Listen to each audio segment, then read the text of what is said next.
اور پھر کوفے کے بعد بصرہ گیا، اور ان دونوں سے پہلے مدینے میں عبداللہ ابن زبیر کو قتل کیا۔ جس وقت یہ بصرہ میں آیا، بصرہ کے لوگوں میں بھی شورش بلند ہو چکی تھی۔ آنے سے پہلے 6,000 کا لشکر لے کر حجاج ابن یوسف بصرہ کی جانب جاتا، اور اس کے بعد 4,000 کی تعداد کو بصرہ سے باہر رکنے کا اشارہ، 2,000 افراد کو جو سپاہی ہیں جن کے پاس تلواریں بصرہ میں لے کر جاتا ہے۔ یعنی گورنمنٹ کی جانب سے باقاعدہ گورنر کے طور پر آرڈرز کا وہ نامہ اس کے پاس ہے، بالکل کنفرم گورنر کی صورت میں یہ بصرہ میں آ رہا ہے۔ اب گورنرز کے آنے کا جو طریقہ ہوتا ہے کہ سواری آ رہی ہے، استقبال ہو رہا ہے اور اس کا احترام ہو رہا ہے، لیکن حجاج ایک خاص ٹاسک کے تحت آ رہا ہے، لہٰذا اس نے بتایا ہی نہیں کہ میں بصرہ میں ایز اے گورنر آ رہا ہوں۔ اپنے منہ پہ ڈھاٹا باندھا، یعنی اپنے منہ کو چھپایا، اور پھر اس کے بعد 4,000 کو بصرہ کے باہر رکھا، 2,000 سپاہیوں کو ساتھ لے کے چلا۔ اس انداز میں جمعے کے دن کا انتظار کیا، جس وقت جمعے کی نماز ہونے والی تھی۔ 2,000 آدمیوں کو ساتھ لے کر چلا اور کہا کہ اپنی تلواروں کو اپنی اباؤں کے اندر چھپا دو۔ اور پھر اس کے بعد جب یہ جامع مسجد بصرہ میں پہنچا تو پہنچنے سے پہلے اس مسجد کے تقریباً 18 دروازے ہیں۔ اس نے کہا کہ ہر 200 سپاہی ہر دروازے کے پاس کھڑے ہو جائیں تلواروں کو چھپا کر، اور جب مسجد میں شور و غل بپا ہو اور پھر لوگ باہر کی طرف بھاگیں تو میرا آرڈر تم لوگوں کو یہ کہ اپنی تلواروں کو آمادہ رکھنا، اور دھڑ سے پہلے سر کٹ کے باہر آنا چاہیے۔ 200 آدمی ہر دروازے پر کھڑے کر دیے، 1800 آدمی یہاں لگا دیے، اور 200 آدمیوں کو یعنی 200 سپاہیوں کو کہ جن کی تلواریں ابا کے اندر چھپی ہوئی ہیں لے کر چلا، اس انداز میں کہ 100 آگے ہیں 100 پیچھے ہیں۔ اور پھر اس کے بعد اپنے ان سپاہیوں کو کہتا ہے کہ جب میں امامہ اپنے سر سے اتار دوں تو پھر تلوار چلانا اور کسی کو معاف نہیں کرنا، جو شخص تمہیں دکھائی دے اس کا لاشا اس مسجد میں تڑپتا ہوا دکھائی دینا چاہیے۔ یہ کہنے کے بعد اب یہ جاتا ہے اور صفوں کو چیرتا ہوا، جو شخص ممبر پہ بیٹھا ہے اس کو ہٹاتا ہے، ممبر پہ آ کے بیٹھتا ہے، اپنے چہرے سے نقاب ہٹاتا ہے، اور لوگ بھی حیران ہو کے دیکھتے ہیں کہ بھئی یہ کون آ گیا۔ اور نقاب ہٹانے کے بعد وہ اپنا تعارف کرواتا ہے کہ میں خلیفہ کی جانب سے آج سے بصرہ کا گورنر ہوں، اور خلیفہ نے مجھے 2 تلواروں کے ساتھ بھیجا تھا، ایک تلوار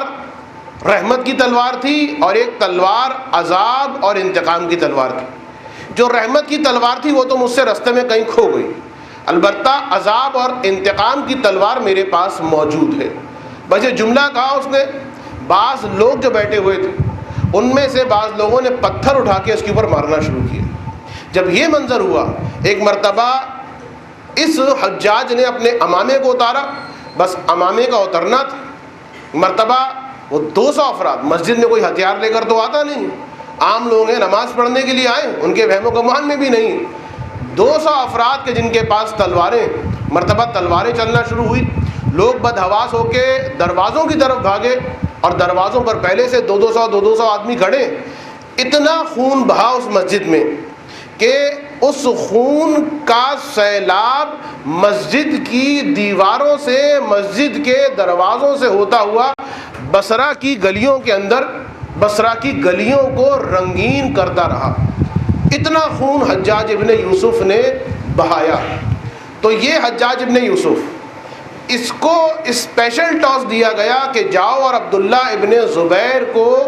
رام کرو اور اسے اطاعت پر آمادہ کرو، وإلا اسے ختم کر دو۔ اب یہ موقع دیکھیے، واقعہ ہرہ میں مدینے کا تقدس تاراج ہوا، اور عبداللہ ابن زبیر کے آقا حسین حرمت مکہ کی وجہ سے مکے کو چھوڑ کے چلے گئے تھے، ورنہ بہت اچھا موقع تھا کہ مکے ہی میں امام ایک مرتبہ ایک تحریک کو بپا کرتے، مکے کو استعمال کرتے، خانہ کعبہ کے سامنے کھڑے ہو کر جذباتی تقاریر کرتے، لیکن نہیں، تقدس کعبہ اور تقدس مدینہ، لیکن یہ وہ افراد ہیں، چاہے ہرہ والے ہوں یعنی مدینے کے افراد، یا مکے میں عبداللہ ابن زبیر، کہ جس وقت لشکر نے حملہ کیا حجاج ابن یوسف، تو عبداللہ ابن زبیر نے پہلے تو جنگ لڑی، لیکن جب اس نے دیکھا کہ اب مجھے شکست ہو رہی تو اپنے آپ کو اس نے خانہ کعبہ کے اندر محصور کر لیا، یعنی خانہ کعبہ کہ جو اس کی بلڈنگ ہے، جو وہ چورس ہے، اس کے اندر گھس کے اپنے آپ کو چھپا لیا۔ کچھ تبدیلیاں بھی اس نے خانہ کعبہ کی بلڈنگ میں کی تھی، بہرحال وہ ایک الگ تاریخ۔ اب جب اس نے اندر سے دروازے بند کر دیے اور خانہ کعبہ، اور مضبوط دروازہ ہے خانہ کعبہ، اندر بیٹھ گیا تو باقاعدہ خانہ کعبہ پر منجنیق کے ذریعے سے پتھراؤ ہوا، جس سے خانہ کعبہ کی دیواریں ٹوٹی، خانہ کعبہ کے دروازے کو جلایا گیا، اور پھر اس کے بعد اسی کے اندر عبداللہ ابن زبیر کو قتل کیا گیا، یعنی حرم کے اندر خون بھی بہا۔ تو دیکھیے بظاہر یہ کوئی ایسی بڑی بات لوگوں کو نہ دکھائی دے، لیکن حقیقت امر یہ کہ جو وارث حقیقی ہوتا ہے، چاہے وہ مسجد نبوی کا وارث ہو، چاہے وہ خانہ کعبہ کا وارث ہو، چاہے وہ خلافت رسول کا وارث ہو، وہ اپنی جان کو ہتھیلی پہ رکھ دیتا ہے، لیکن جن چیزوں کا وارث ہے ان کا احترام محفوظ رہ جائے، یہ پوری کوشش ہوتی ہے۔ لہٰذا ہم دیکھتے ہیں کہ جو سوال کیا جاتا، خیر چھوڑ دیجیے، اب وہ سوال تو میں اس وقت نہیں کروں گا، وقت میرے پاس کم رہ جائے گا، بس اشارہ میں کر دیتا ہوں کہ صاحب مولا کائنات نے کوفے کی جانب کیوں دارالحکومت کو منتقل کیا؟ یہ باقاعدہ مورخین نے اعتراض کیا۔ ایک عمل ایسا علی کا مورخین کو دکھائی دیا کہ جو خلاف رسول تھا، اس لیے کہ رسول کے زمانے میں دارالحکومت اسلام کا، مملکت اسلامیہ کا مدینہ، اور جس وقت علی کا دور خلافت آتا ہے تو علی نے مدینے سے دارالحکومت کوفے کی جانب منتقل کر دیا، بس قیامت آ گئی۔ اور ہر ایک نے یہ کہا تقریباً کہ دیکھیے سنت رسول کے خلاف کام ہو گیا، دیکھیے یہ تو موقع بالکل واضح آپ کہتے ہیں، اور علی نے دیکھیے وہ مدینہ کے جو دارالحکومت تھا، بات یہی تھی، علی جانتے تھے کہ یہ مدینہ جو ہے وہ ابتدائی شہر ہے کہ جہاں پر اسلام پروان چڑھا، اور مدینہ اگر دارالحکومت رہ جائے تو جیسی سیاست اب علی کو دکھائی دے رہی، اس کے اعتبار سے جو دارالحکومت ہوتا ہے وہ سازشوں کا گڑھ بن جاتا ہے، وہ سیاسی کشمکش کا شکار ہو جاتا ہے، اور اس قسم کی شورشیں اور اس قسم کے ہنگامے، جبکہ مدینہ وہ شہر کہ جس میں اسلام پرورش پایا ہے، جو اسلامی تہذیب کا تمدن کا ایک مظہر ہے، اور علوم اسلامی کی نشر و اشاعت کا ایک سبب، لہٰذا مولا کائنات نے مدینے سے منتقل کیا ہے دارالحکومت کو کوفے کی جانب۔ چلیں جب ایک بات آ گئی تو اب جو یہ لوگ اعتراض کرتے ہیں کہ بھائی علی علیہ السلام نے کوفے کی جانب منتقل کر دیا، یہ بڑا غلط کیا، یہ اچھا نہیں کیا، تو بات تو یہ ہے کہ علی کی شخصیت وہ ہے کہ اگر علی کا کوئی عمل کسی کے مطابق غلط بھی ہے، ایک بات کہہ کے چلا جاؤں کہ علی کی شخصیت اور علی کا کردار اتنا مضبوط ہے کہ اگر علی کا وہ عمل بھی جو کسی کی نگاہ میں غلط ہے، 1400 سال گزر گئے اب تک کسی کو اصلاح کرنے کی ہمت نہیں ہوئی۔ میں کیا کہہ رہا ہوں بھائی، دیکھیے آپ اگر جا رہے ہیں اور آپ کسی گڑھے میں گر گئے خدا نہ خواستہ، اور میں جو پیچھے پیچھے آپ کے چل رہا ہوں، تو میری ذمہ داری کیا ہے؟ میری ذمہ داری یہ ہے کہ میں بھی گھڑے میں چھلانگ لگا دوں؟ نہیں، میری ذمہ داری ہے کہ میں یہ غلطی نہ کروں۔ تو اگر علی سے کوئی غلطی ہو گئی تھی کہ دارالحکومت مدینے سے کوفے کی جانب منتقل کر دیا تھا، تو 1400 سال گزرنے کے بعد بھی آج بھی مملکت کا دارالحکومت مدینہ نہیں ہے۔ ایک درود پڑھ دیں محمد والے محمد پر۔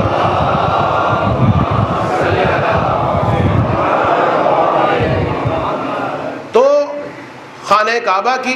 حرمت کی پامالی، مدینے کی حرمت کی پامالی، اور امام زین العابدین کی زندگی کا یہ برہہ زمانی کہ ابتعاد کی زندگی ہے۔ لیکن پھر اس کے بعد اب امام سجاد مدینے کی جانب پلٹیں، اور اب ضرورت، دیکھیے دو راہیں تھیں امام کے پاس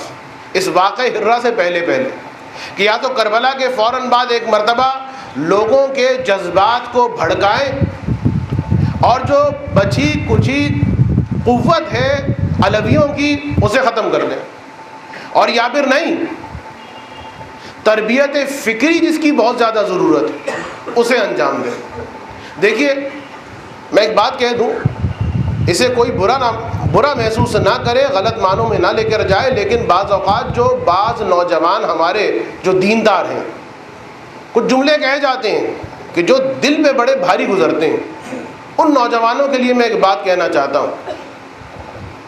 اگر ایک اعتراض یہی ہوا مورخین کی جانب سے، اعتراض کیا بلکہ ایک تصویر یہ بنائی گئی ہے کہ سارے زندگی امام سجاد بس روتے رہے اور امام سجاد نے اس کے علاوہ کچھ نہیں کیا، اور حکومت کے خلاف کسی قسم کا کوئی کام نہیں کیا، کسی قسم کی کوئی تحریک ہمیں دکھائی نہیں دیتی، کسی قسم کا کوئی قیام ہمیں دکھائی نہیں دیتا۔ یاد رکھیے، قیام کا مطلب اگر صرف اور صرف یہ ہے کہ انسان تلوار سونت کر میدان میں آئے تو ایسا قیام تو امام نے نہیں کیا، لیکن یاد رکھیے گا قیام اس انداز میں کرنا کہ انسان امام وہ ہوتا ہے کہ جو میدان میں آئے، تلوار کو نکالے، ظالم کے خلاف خروج کرے یا ظالم کے خلاف قیام کرے، یہ شرط عند الامامیہ نہیں ہے۔ فرقہ زیدیہ کی یقیناً یہ شرط ہے، وہ اس کو امام مانتے ہیں کہ جو فاطمی النسل ہو اور تلوار کے ساتھ باقاعدہ قیام بھی کرے، باقاعدہ جنگ بھی کرے، باقاعدہ، تو اس قسم کے شخص کو زیدی فرقے والے مانتے ہیں کہ یہ ہوگا امام۔ لیکن مذہب امامیہ میں کہیں بھی امامت کے لیے یہ شرط نہیں ہے کہ امام صرف وہ ہوگا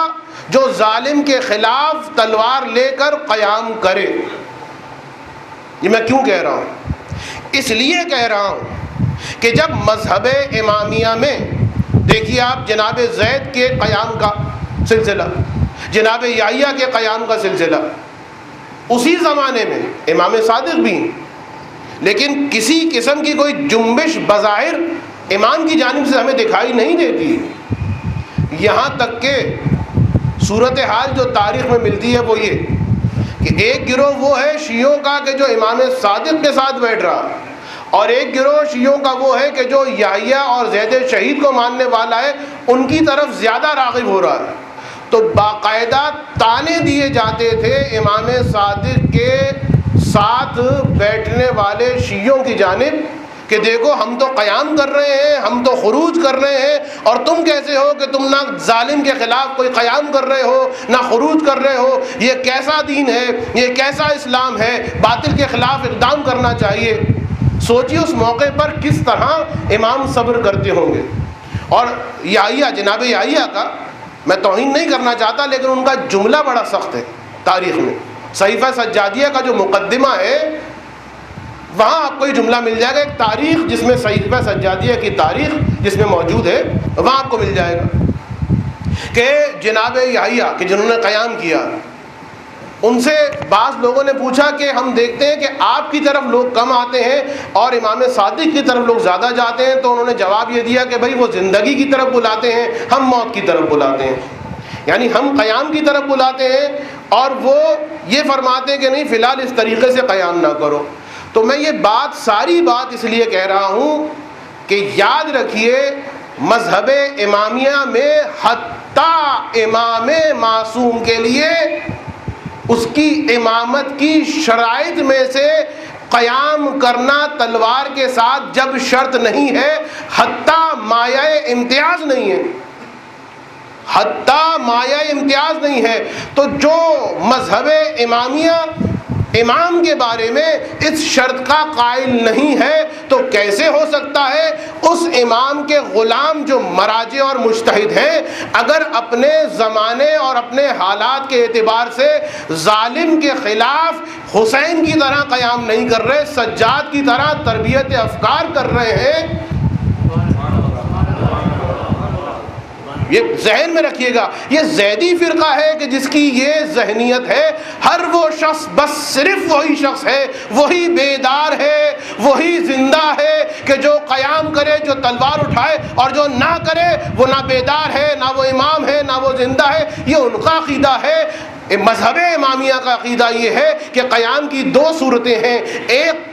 قیام بالسیف ہے جو آقا حسین نے کیا, جو آقا حسن نے کیا, جو آقا علی نے کیا جب شرائط جمع ہو گئی, اور ایک قیام ہے,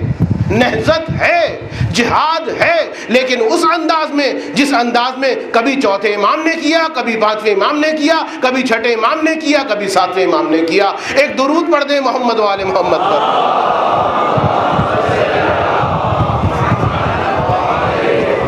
لہذا سوچ کے اپنے عقائد کو, تاریخ کو دیکھ کر پھر کسی مجتہد کے بارے میں, کسی مرجع کے بارے میں ریمارکس پاس کیجئے کہ صاحب وہ سو رہے ہیں یا فلاں بیدار ہے. یہ کرائیٹیریا نہیں ہے. وہ بھی بیدار ہیں, یہ بھی بیدار ہیں. ان کے حالات کا تقاضا وہ ہے لہذا وہ کر رہے ہیں, ان کے حالات کا تقاضا یہ ہے لہذا وہ یہ کر رہے ہیں. کسی کو اعتراض کرنے کی ضرورت نہیں ہے. ایک درود پڑھ دیں محمد وآل محمد پر.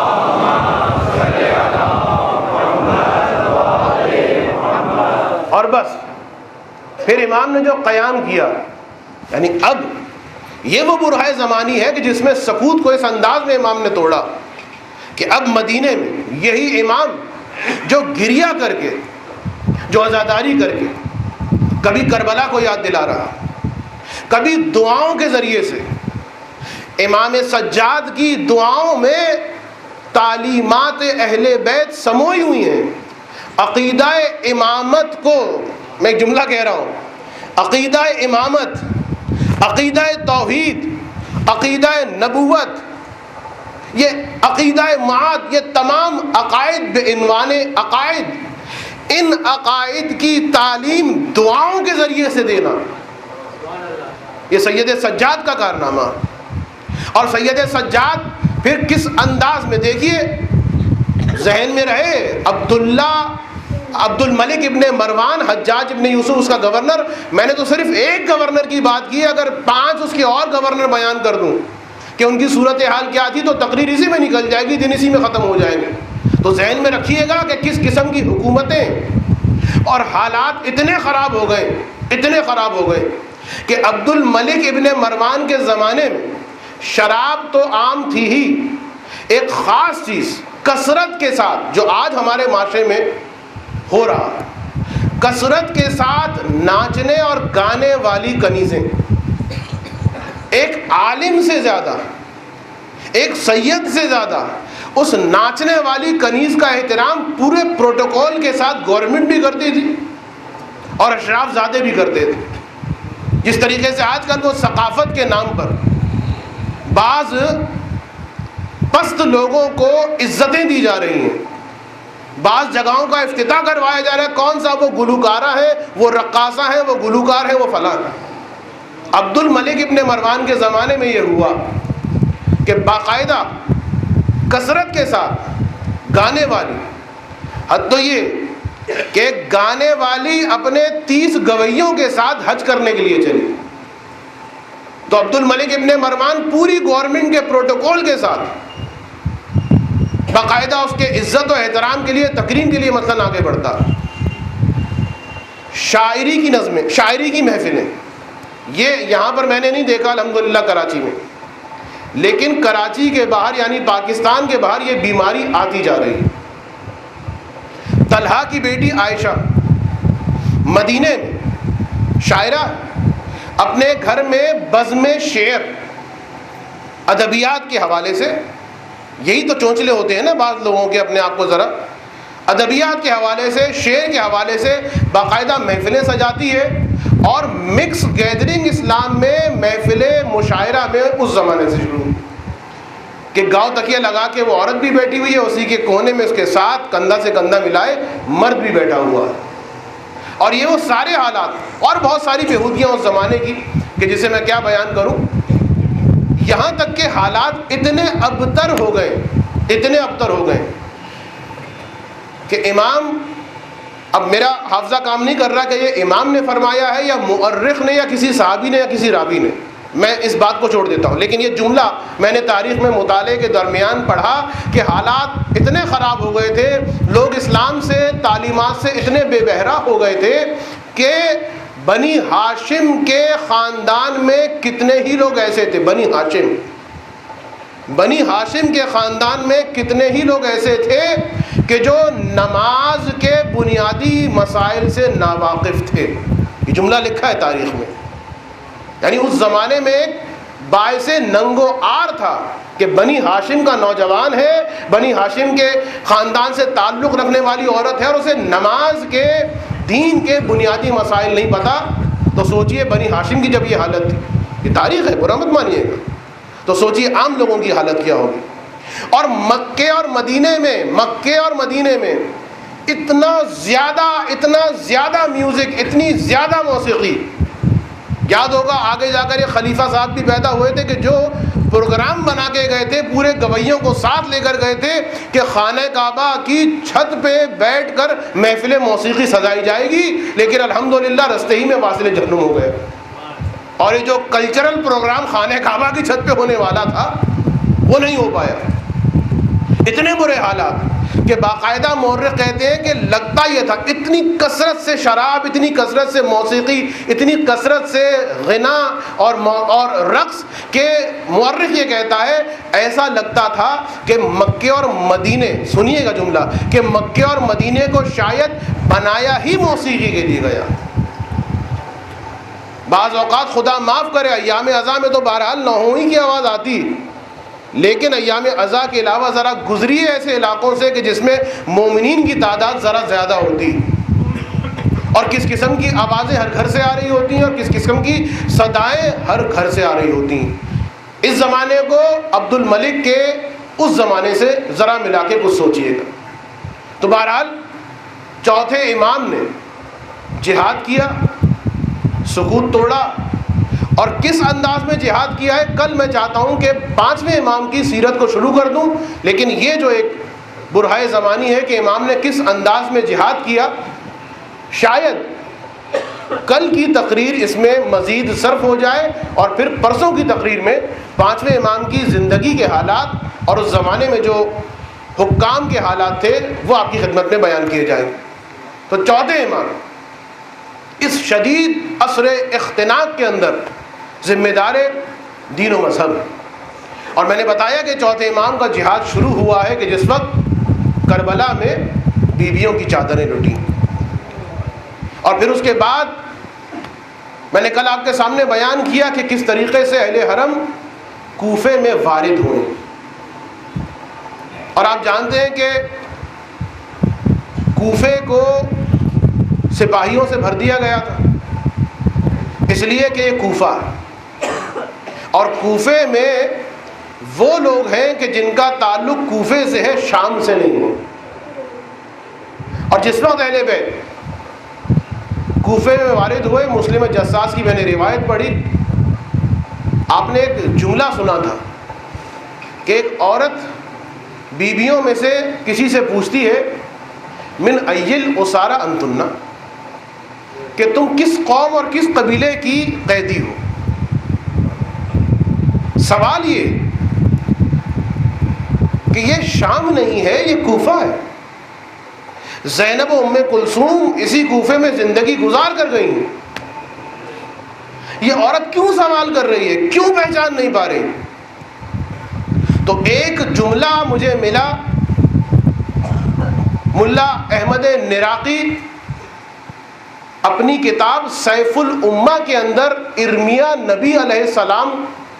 کہ وہ جملات نقل کرتے ہیں کہ جو جملے ارمیہ نبی نے کربلا کی مناسبت سے فرمائے تھے، جن کا خلاصہ یہ ہے کہ یہ کیسا حادثہ رونما ہو گیا کہ سونے کا رنگ سیاہ ہو گیا. وہ جو نجیب الطرفین فرزند تھے انہیں ذلت و رسوائی کے ساتھ ریگستان سے اس طرح گرفتار کیا گیا جس طرح بکھری ہوئی سوکھی لکڑیوں کو جمع کیا جاتا ہے. اور اس حادثے کی شدت، اس حادثے کی شدت ہر قوم کی اسارت سے زیادہ ہے، اس لیے کہ اور اقوام کے بچوں کو گرفتار کیا لیکن کسی پہ ہاتھ نہیں اٹھایا گیا، اس قوم کے بچوں پر مسلسل ہاتھ اٹھائے گئے ہیں۔ قوم صدوم کی بات کی ہے ارمیہ نبی نے، قوم صدوم کے بچوں کو بھی قیدی بنایا گیا تھا، لیکن ان بچوں کی مصیبت زیادہ ہے کیونکہ قوم صدوم کے بچوں پر کسی نے ہاتھ نہیں اٹھایا تھا، اور گرمی کی وجہ سے ان بچوں کی زبانیں تالوؤں سے چپک گئیں، پیاس کی وجہ سے یہ بچے چل نہیں پاتے، زمین پہ گر جاتے ہیں۔ یہ وہ سفید چہرے والے ہیں کہ مسلسل مصیبتوں نے ان کے چہروں کو سیاہ کر دیا، یہ وہ ہیں کہ مسلسل مصائب کی وجہ سے ان کی کھالیں ان کی ہڈیوں سے چپک گئی ہیں، اور گلی کوچے کی عورتیں سوال کرتی ہیں من ای الاسارى انتم، سمجھ میں آ گئے کہ اس عورت نے کیوں پوچھا تھا؟ ارمیہ نبی بتا کے جا رہے ہیں ایسی مصیبتیں اہل بیت پر وارد ہوئی ہیں، چاہے وہ بچہ ہو، چاہے وہ بیوی ہو، چاہے وہ سید سجاد ہو کہ چہرے کا رنگ متغیر ہو گیا ہے، ارے زبان تالو سے چپک گئی ہے۔ اور اسی موقع پر جب جناب زینب نے یہ فرمایا نحنو من اسارى آل محمد، ہم آل محمد کے قیدی ہیں، ہم آل محمد ہیں، ہم حرم حسین ہیں، ہم حرم رسول ہیں، تو بس اتنا سننا تھا۔ روایت کا جملہ یہ ہے کہ کوفے کے اندر شور و غوغا بلند ہوا، عورتوں کی فریاد بلند ہوئی، لوگوں نے منہ پہ تماچے مارنا شروع کیے، ایسا ہنگام اور ایسا شور کہ ایک مرتبہ کان پڑی آواز سنائی نہیں دے رہی تھی۔ مسلم جساس کہتا ہے کہ میں نے دیکھا جناب زینب نے اپنے ہاتھ سے اشارہ کیا اور جلال کے عالم میں ایک جملہ کہا وَأَنصِتُوا، خبردار خاموش ہو جاؤ۔ جس وقت جناب زینب نے کہا نا وَأَنصِتُوا، تو مسلم جساس کہتا ہے واللہ آوازیں ختم ہو گئیں، لوگوں کے سانس سینوں میں رک گئے، جانور گویا بولنا ختم کر چکے، اور جانوروں کے گلے میں جو گھنٹیاں بندھی ہوئی تھیں مجھے ایسا لگ رہا تھا ان میں سے آوازیں آنا بند ہو گئیں۔ اور پھر جب مجمع خاموش ہوا تو ایک مرتبہ جناب زینب نے مجمع کو دیکھ کر خطبہ بیان کیا اور جلال کے عالم میں فرمایا اے کوفیو، تم کس قماش کے لوگ ہو؟ ارے تمہارے مرد ہمارے وارثوں کو قتل کرتے ہیں اور تمہاری عورتیں ہم پر گریہ کرتی ہیں۔ اے کوفیو، تمہاری مثال اس گھاس کی مانند ہے جو کوڑے کے ڈھیر پر اگا کرتی ہے۔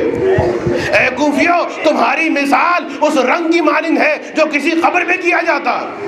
اے کوفیو، ارے سوچو تو صحیح، اس یتیم کی مصیبت کتنی بڑی مصیبت ہے جو اپنے باپ کو پکار رہا ہے لیکن اس کا باپ اسے جواب نہیں دے پا رہا۔ جناب زینب نے خطبہ بیان کیا اور اس کے بعد سید سجاد آگے بڑھے اور سید سجاد فرماتے ہیں ایک منزل تک آپ کو لے کے جانا چاہتا ہوں۔ سید سجاد فرماتے ہیں سنو، جو مجھے نہیں پہچانتا وہ پہچان لے، انا علی ابن الحسین، میں حسین کا بڑا بیٹا علی ابن حسین ہوں، میں اس کا فرزند ہوں جسے فرات کے کنارے ذبح کیا گیا، میں اس کا فرزند ہوں جسے چاروں طرف سے گھیر کر قتل کیا گیا، میں اس کا فرزند ہوں کہ جس کے قتل ہونے کے بعد اس کے اہل حرم کو لوٹا گیا، انہیں قید و اسیر کی صحبتیں جھیلنا پڑی۔ بس ایک مرتبہ اسی حالت میں جناب سید سجاد خطبہ ارشاد فرما رہے ہیں، یہاں تک کہ ابن زیاد نے حکم دیا ایسا نہ ہو شورش بپا ہو جائے، قیدیوں کو جلدی سے دربار میں لایا جائے۔ دربار میں لے کر آئے اور اب جو دربار میں یہ قیدی آئے، ابن زیاد کا وہ جملہ الحمدللہ، اللہ کا کا شکر ہے کہ اس نے ہمارے امیر کو کامیابی دی اور تمہیں ذلیل و رسوا کیا. تو اس موقع پر سید سجاد یہ جواب دیتے ہیں یہ اللہ کا شکر ہے. ارے تو غلط کہہ رہا ہے. الحمدللہ الذی ابلانا, حمد ہے اس اللہ کی کہ جس نے ہمیں امتحان کے قابل سمجھا. ابن زیاد جملے کہہ رہا ہے, سید سجاد جواب دے رہے ہیں. بس یہ جو دیکھا 24 برس کا ایک جوان جس کی مائیں بہنیں کھلے سروں کے ساتھ دربار میں موجود ہیں, ارے جس کے گلے میں توق پڑی ہوئی ہے, اس طرح سے مجھ جیسے حاکم کا جواب دے رہا ہے. تیش میں آ گیا, سپاہی کو حکم دیا اے سپاہی آگے بڑھ, اس کے سر کو قلم کر دے. بس اتنا دیکھنا تھا. جناب زینب آگے بڑھی, خود کو سجاد پہ گرایا. ابن زیاد حسین مارا گیا, علی اکبر مارا گیا, کہ اب بھی تیرا دل نہ بھرا اور کتنا خون بہائے گا. بس عزادارو, یہاں زینب نے یہ جملہ کہا اور وہاں جناب سید سجاد یہ فرماتے ہیں اب القتل تحدونی, تو قتل کے ذریعے سے مجھے ڈرانا چاہتا ہے. سن, قتل ہمارے لیے عادت بن چکی ہے. والشہادت کرامت لنا, اور شہادت ہمارے لیے کرامت ہے. ابن زیاد تم مجھے قتل سے ڈرا رہا ہے, تو مجھے شہادت سے ڈرا رہا ہے. شہادت ہمارے لیے کرامت ہے, شہادت ہماری میراث ہے. یہ جملے سید سجاد نے کہاں ادا کیے ہیں؟ ابھی کوفے کا بازار دیکھا ہے, ابھی کوفے کا دربار دیکھا ہے, لیکن اس کے بعد جناب سید سجاد جب شام میں ان تانوں کو سنیں گے, ان برستے پتھروں کو دیکھیں گے, ان رقاصاؤں کو دیکھیں گے, ان تالی بجانے والوں کو دیکھیں گے, تو ایک مرتبہ شام کے مصائب وہ ہیں کہ اب سید سجاد یہ کہہ رہے ہیں جب کسی نے کہا مولا شہادت آپ کی میراث ہے, مولا شہادت آپ کے خاندان کے لیے کرامت ہے. کوفے میں علی ابن حسین کا یہ نعرہ شہادت ہماری میراث, شہادت ہمارے لیے اکرام. لیکن جس وقت شام کے بازار کے مصائب سے گزرے اور اب جو کسی نے کہا مولا مولا شہادت آپ کے لیے کرامت ہے, تو پلٹ کے یہ کہا اے بھائی تو نے انصاف نہیں کیا. اگر شہادت ہماری میراث ہے تو کیا یہ بھی ہماری میراث تھی؟ ماں بہنوں کے کھلے سر ہو, بے مقناؤ چادر بیویاں, نامحرموں کا مجمع, کوئی تانے دے رہا ہے, کوئی پتھر برسا.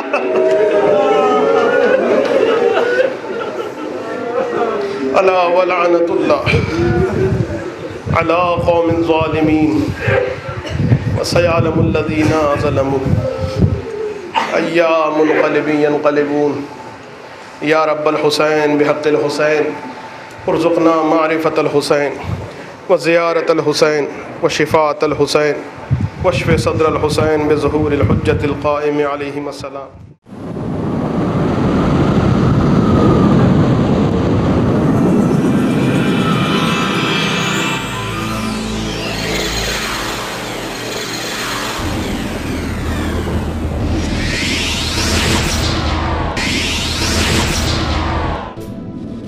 ورلڈ اسلامک نیٹ ورک نے 70 سے زیادہ کتابیں مختلف موضوعات پر شائع کی ہیں. ون کی پیش کردہ میننگ آف اسلام, ون ہی کی پیش کردہ prophet Muhammad peace be upon him and his progeny, آیت اللہ مرتضیٰ مطہری کی جہاد, ایس ایس اختر رضوی کی family life of Islam, the great Muslim scientist, one کی پیش کردہ.